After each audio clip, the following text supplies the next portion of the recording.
ونصلي على رسوله الكريم أما بعد فأعوذ بالله من الشيطان الرجيم بسم الله الرحمن الرحيم لقد خلقنا الإنسان في كبد. محترم حضرات، تقریباً 3-4 ہفتے کے بعد آج حاضر ہوا ہوں،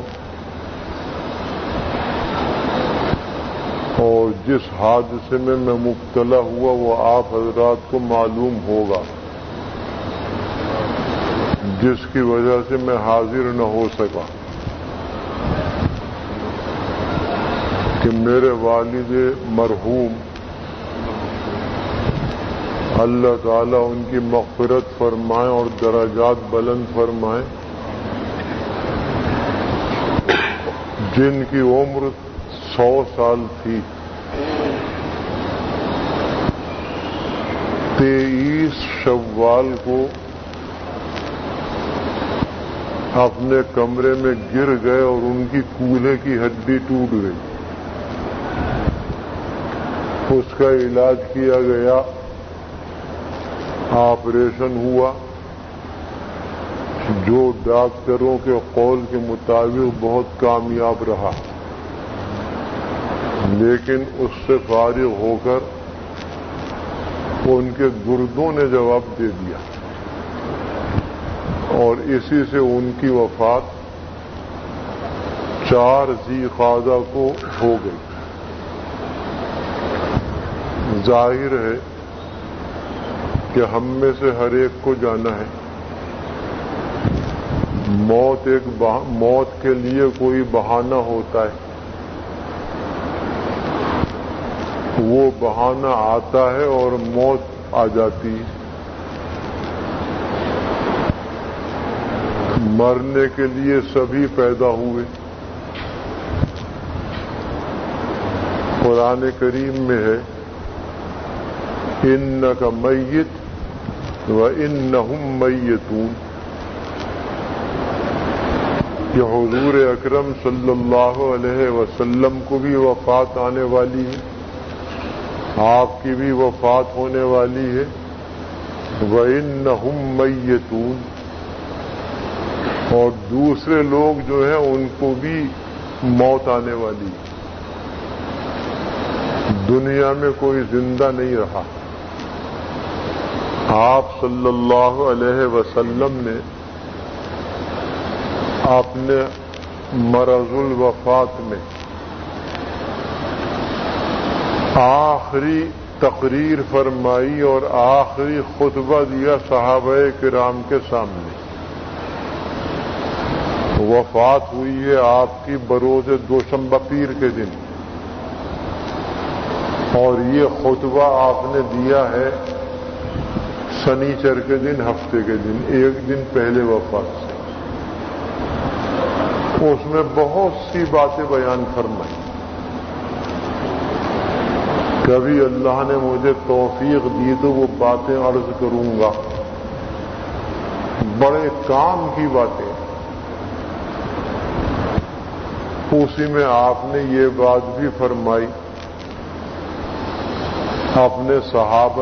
اپنے صحابہ کو جو جانثار تھے، کہ مجھے یہ معلوم ہوا ہے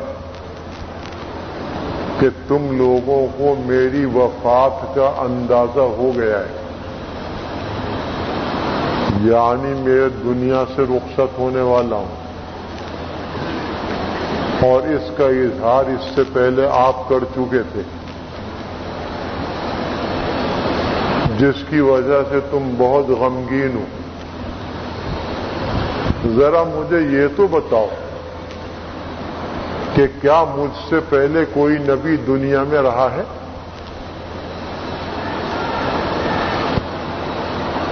لہذا اب جو ملاقات ہوگی ہماری اور تمہاری وہ حوض کوثر پر ہوگی۔ صاف اعلان فرما دیا۔ جب انبیاء کرام دنیا میں نہ رہے، جن کے لیے ایک کائنات بنائی گئی یعنی حضور اکرم صلی اللہ علیہ وسلم، وہ اس دنیا میں جسد خاکی کے ساتھ نہ رہے تو اور کون رہے گا دنیا میں؟ سب جانے والے۔ اسی لیے آپ نے ایک اور موقع پر فرمایا صحابہ سے، ان فی عزاء من کل مصیبہ،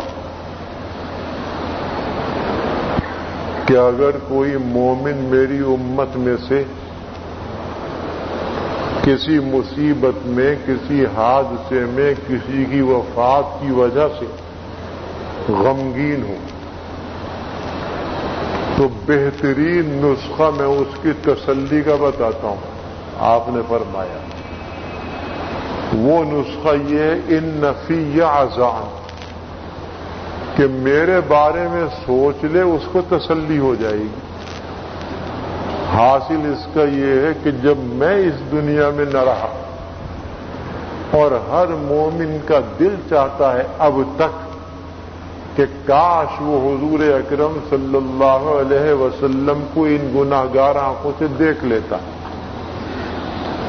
اور جب بھی آپ کی وفات کا خیال آتا ہے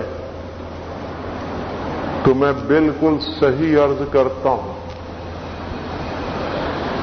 ایمان والوں کے دل پر ایک گھونسا لگتا ہے، اتنا غم ہوتا ہے۔ 1500 سال گزر چکے ہیں، لیکن آپ کی وفات کا جب خیال آتا ہے اور پھر وہ تفصیلی خیال کہ جن حالات سے آپ گزرے ہیں اپنی وفات کے وقت، تو ایک گھونسا لگتا ہے مومن کے دل پر، اور یہ ایمان کی علامت۔ خوشی نہیں ہوتی،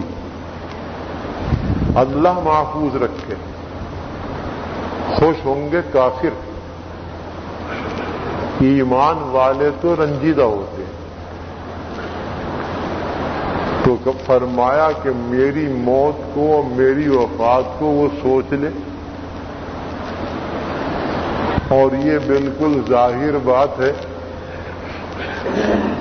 کہ اللہ اور اللہ کے بعد ایمان والوں کو جو محبت ہوتی ہے سب سے زیادہ وہ حضور اکرم صلی اللہ علیہ وسلم سے ہوتی ہے۔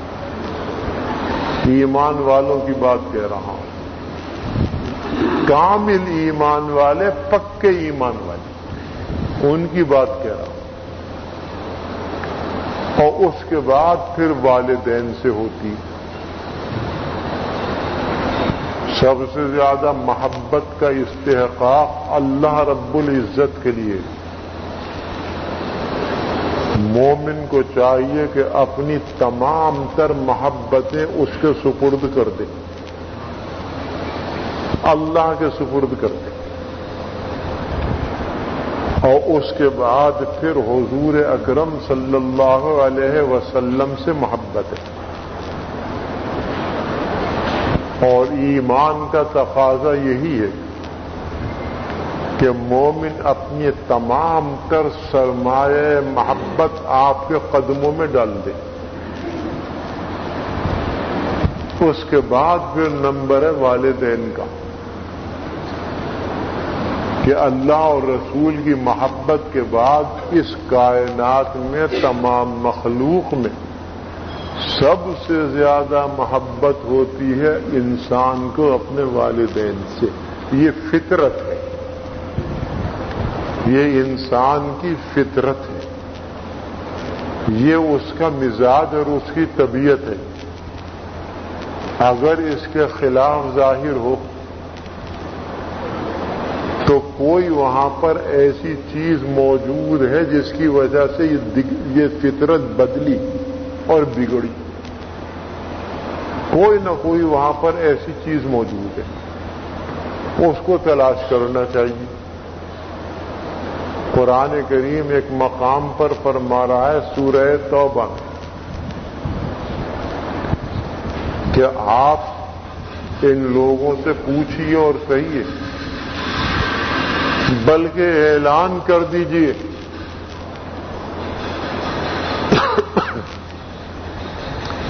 کہ اگر تمہیں اپنے ماں باپ سے، اپنی اولاد سے، اپنے بھائیوں سے، اپنے قبیلے اور خاندان سے، رشتہ داروں سے، اور اپنی تجارت سے اور مال سے، اور اپنے شاندار بنگلوں سے، یہی چیزیں ہیں انسان کی محبت. قرآن میں ان سب کا نام آیا ہے. قل ان کان آباؤکم، تمہارے ماں باپ، وابناؤکم، تمہاری اولاد، واخوانکم، تمہارے بھائی، وعشیرتکم، تمہارا قبیلہ، خاندان، رشتہ دار، واموال اقترفتموها، اور وہ مال و دولت جو تم نے حاصل کیا ہے، وتجارت تخشون کسادها، اور وہ تجارت اور کاروبار جس کے مندہ ہونے اور جس کی نکاسی کم ہونے کا تمہیں اندیشہ ہے، ومساکن ترضونها، اور وہ بنگلے جن سے تم راضی اور خوش ہو. یہ 8 چیزیں بیان فرمائی. احب الیکم من اللہ ورسولہ، اگر تمہیں یہ چیزیں زیادہ محبوب ہیں اللہ اور اس کے رسول کی محبت کے مقابلے میں، تو فرمایا فتربصوا حتی یأتی اللہ بامرہ، انتظار کرو اللہ کے عذاب کا. اگر ان چیزوں سے محبت زیادہ ہے، اللہ سے وہ محبت نہیں، رسول سے وہ محبت نہیں، تو فرما دیا کہ انتظار کرو. کس بات کا؟ اللہ کے عذاب کا. میرا مقصود تو یہ تھا کہ سب سے زیادہ محبت اللہ کی، پھر اس کے رسول کی، پھر اپنے ماں باپ کی، اور پھر درجہ بدرجہ اسی طریقے سے چلے آئیے. جس ذات سے اتنی محبت، یعنی آپ صلی اللہ علیہ وسلم، اور یہ محبت جو ہے ایمان کی وجہ سے، لہذا آپ کی وفات کا جب بھی خیال آئے گا تو ایمان والے کا دل تڑپ جائے گا. اس لیے فرمایا کہ ایسے حادثے اگر تمہیں پیش آ جائیں تو بس میرے معاملے میں اور میری وفات میں غور کر لو، تمہیں تسلی ہو جائے گی. تو حضرت واقعتاً یہ چیز ایسی ہی ہے کہ موت تو سب کو آنا ہے، آگے پیچھے کا قصہ ہے. کوئی آگے چلا گیا، کوئی پیچھے پیچھے جا رہا ہے. محفوظ نہیں رہے گا موت سے کوئی. لیکن بعض رشتے ایسے ہوتے ہیں کہ ان کا غم عرصہ دراز تک دل پر رہتا ہے. انسان کے لیے اولاد کا غم اللہ تعالیٰ اس غم کو دیکھنے سے محفوظ رکھتے. ایسا ہوتا ہے کہ بعض اوقات قبر تک وہ جاتا ہے اولاد کا، اور پھر ماں باپ کا غم، وہ ایسا ہوتا ہے کہ عرصہ دراز تک اس کا اثر باقی رہتا ہے. لیکن یہ بات بھی سمجھ لیجئے مسئلے کی ہے، اگرچہ میرا موضوع دوسرا تھا اس وقت. اپنے کسی عزیز اور قریب کی وفات پر آنسوؤں سے رونا نہ صرف یہ کہ جائز ہے، بلکہ اس کا حق ہے جو ہمارے اوپر ہے. اگر نہیں روئے گا، اپنے آپ کو گھٹن میں رکھے گا، تو پورا حق ادا نہ ہوگا.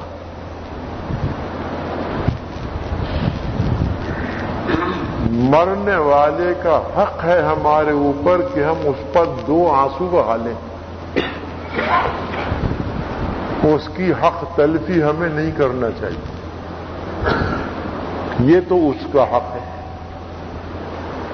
اور اللہ کا حق ہمارے اوپر یہ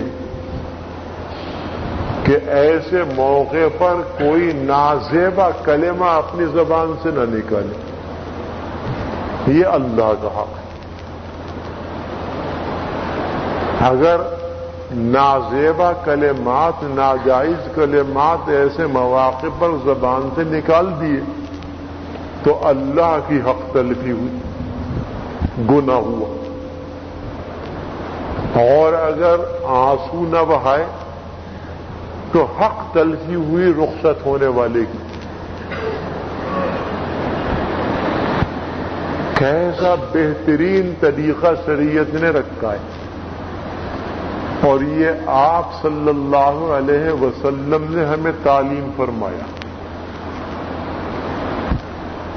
آپ کے صاحبزادے تھے، 17-18 ماہ کی عمر تھی.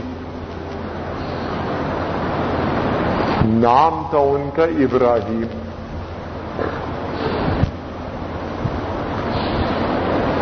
ان کی وفات ہوئی اس عمر میں. حدیث شریف میں آیا کہ آپ ان کو دیکھ کر جبکہ وفات ہو رہی تھی دیکھا، رونے لگے، آنسو جاری ہو گئے.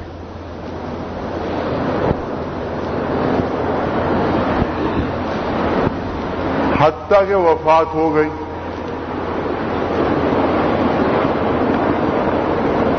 تو پھر آپ خوب روئے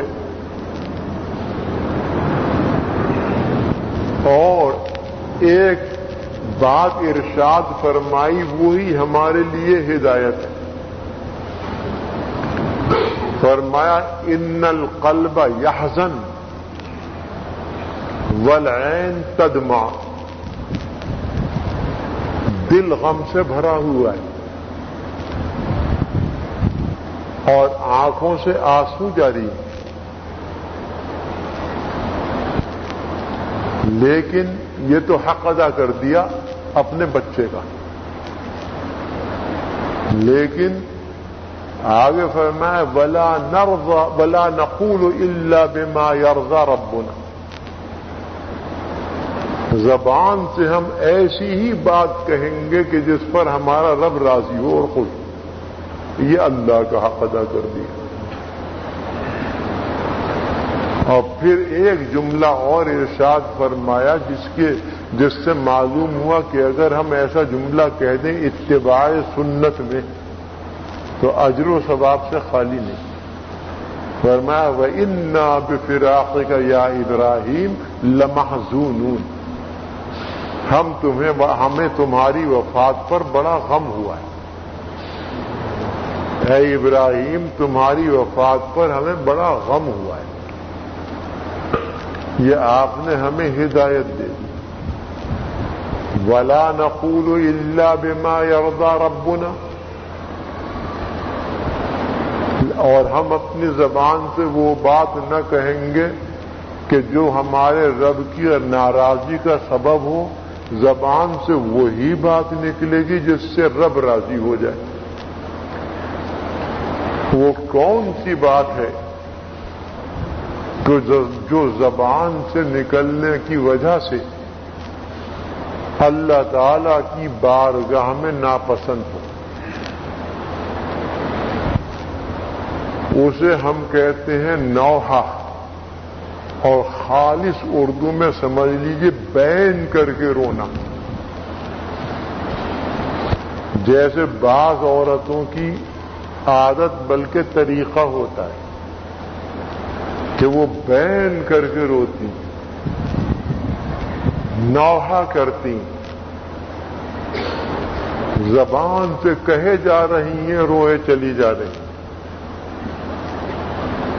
ایک دوسرے سے گلے مل گئی اور رونا شروع کر دیا۔ ہر ایک اپنی اپنی زبان سے بہت کچھ کہہ رہا ہے، غم کا اظہار کر رہا ہے، مرنے والے کی خوبیاں خوب بیان ہو رہی ہیں، موت کو کوسا جا رہا ہے، بلکہ بعض جاہل عورتیں اتنی از خود رفتہ ہو جاتی ہیں کہ ان کی زبان سے یہ کلمہ بھی نکل جاتا ہے کہ کیا اللہ تعالیٰ کو موت کے لیے میرا ہی گھر پسند آیا تھا؟ کلمہ کفر ہو سکتا ہے، یہ اللہ محفوظ رکھے۔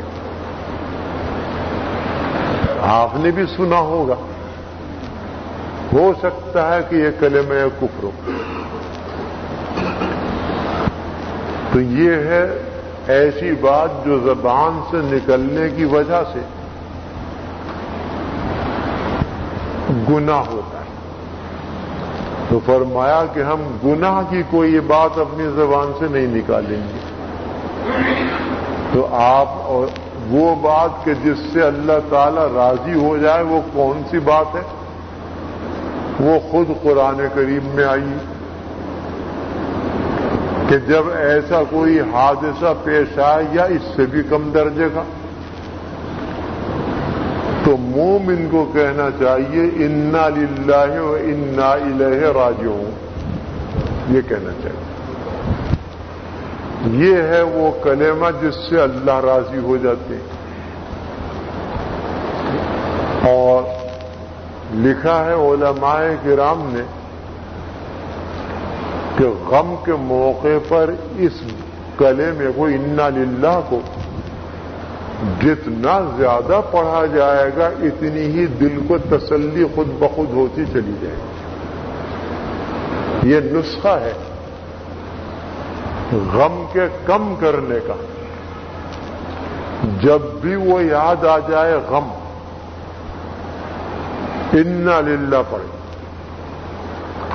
جب تک یاد آ رہا ہے انا للہ پڑھتا رہے، خود بخود تسلی ہوتی چلی جائے گی۔ اور یہ بالکل تجربے سے ثابت ہے۔ جب دل چاہے اس کا تجربہ کر لے۔ موت کی بات تو نہیں کرتا، کوئی اور غم پیش آ جائے، اور آتے رہتے ہیں، اس وقت بھی یہی کہ انا للہ پڑھے اور پڑھتا رہے۔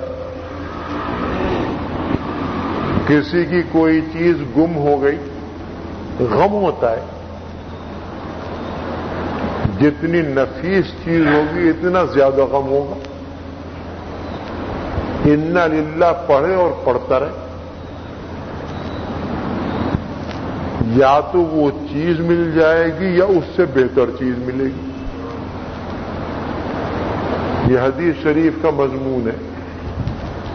اور کوئی مصیبت پیش آتی ہے اور کوئی رنج پیش آتا ہے تو مومن کے لیے قرآن کریم نے یہ نسخہ اکسیر بتا دیا۔ فرمایا اذا اصابتہم مصیبہ، ایمان والوں کی علامتیں بتائی جا رہی ہیں جو صبر کرنے والے ہیں، کہ جب ان پر کوئی مصیبت واقع ہوتی ہے، یہاں موت کا ذکر نہیں بلکہ ہر مصیبت اس میں داخل ہے، قالوا انا للہ و انا الیہ راجعون، تو وہ انا للہ و انا الیہ راجعون پڑھ لیتے ہیں۔ میں نے جو یہ عرض کیا کہ اس کے پڑھنے والے کے دل کو تسلی ہوتی ہے اور فوت شدہ چیز یا تو مل جاتی ہے یا اس سے بہتر ملتی ہے، یہ اس آیت کے بعد جو دوسری آیت ہے اس سے ثابت ہے۔ فرمایا کہ جو اس طریقے سے صبر کریں جیسا کہ میں ابھی بتا چکا، اور وہ انا للہ پڑھ لیں، اولئک علیہم صلوات من ربہم ورحمہ واولئک هم المہتدون، تین انعامات کا ذکر فرمایا۔ ایسے موقع پر یہ کلمہ پڑھنے والے اور صبر کرنے والے حضرات اور ایمان والوں کے لیے قرآن کریم میں وعدہ فرمایا تین انعامات کا۔ اولئک علیہم صلوات من ربہم، ان کے اوپر اللہ کی جانب سے برکتیں نازل ہوں گی۔ صلوات لطیفے کے طور پر عرض کروں، یہ صلاۃ کی جمع ہے۔ صلاۃ ہمارے یہاں نماز کو کہتے ہیں، صلاۃ کے اصلی معنی برکت کے اور رحمت کے بھی آتے ہیں، دعا کے بھی آتے ہیں، یہاں یہی معنی ہے اس کے مراد۔ لیکن اردو زبان میں صلوات کہا جاتا ہے گالیوں کو۔ میں نے اتنی صلواتیں سنائیں کہ اس کی طبیعت خوش ہو گئی۔ یہ صلواتیں سنانے کا کیا مطلب ہے؟ گالیاں دیں۔ عجیب معاملہ ہے، زبان کے فرق سے دیکھیے بالکل کہاں پہنچ گیا معاملہ۔ تو فرمایا اولئک علیہم صلوات من ربہم، ان کے اوپر اللہ تعالی کی جانب سے برکتیں نازل ہوئی، ورحمہ، اور رحمت نازل ہوگی۔ یہ غالباً آخرت سے متعلق ہے، دنیا میں برکتیں، آخرت میں رحمتیں۔ اور تیسرا انعام فرمایا وَأُولَئِكَ هُمُ الْمُهْتَدُونَ، اور یہ لوگ ہی ہیں ہدایت یافتہ۔ وعدہ کر لیا اس بات کا اور ضمانت دے دی کہ اس پر عمل کرنے والے کبھی گمراہ نہ ہوں گے، سیدھے راستے پر رہیں۔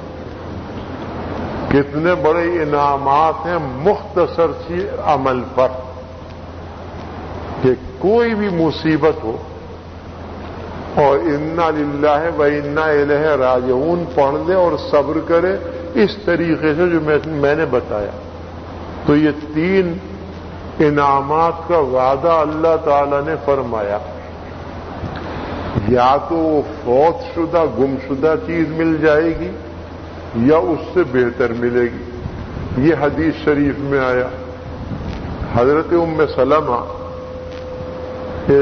حضور اکرم صلی اللہ علیہ وسلم کی زوجہ مطہرہ ہیں، اہلیہ ہیں، ان کے شوہر کا انتقال ہوا، شہید ہوئے وہ۔